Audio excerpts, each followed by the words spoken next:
Operation Sindoor பெருமையின் அடையாளமாக மாறியதாக பிரதமர் மோடி ஆண்டின் கடைசி மனதின் குரல் நிகழ்ச்சியில் கூறினார்.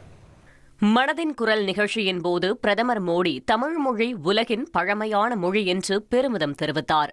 ஆபரேஷன் சிந்தூர் ஒவ்வொரு இந்தியருக்கும் பெருமையின் அடையாளமாக மாறியது என்றும், இன்றைய பாரதம் அதன் பாதுகாப்பில் சமரசம் செய்து கொள்ளவில்லை என்பதை உலகம் தெளிவாக கண்டது எனவும் பெருமிதம் தெரிவித்தார்.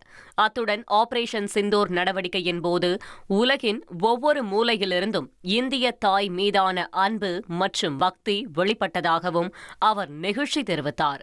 இந்த ஆண்டு வாரணாசியில் நடந்த காசி தமிழ் சங்கமம் நிகழ்ச்சியில் தமிழ் கற்பதற்கு சிறப்பு முக்கியத்துவம் அளிக்கப்பட்டது என்றும், வாரணாசியில் உள்ள 50க்கும் மேற்பட்ட பள்ளிகளில் சிறப்பு பிரச்சாரங்கள் நடத்தப்பட்டதாகவும் தெரிவித்தார்.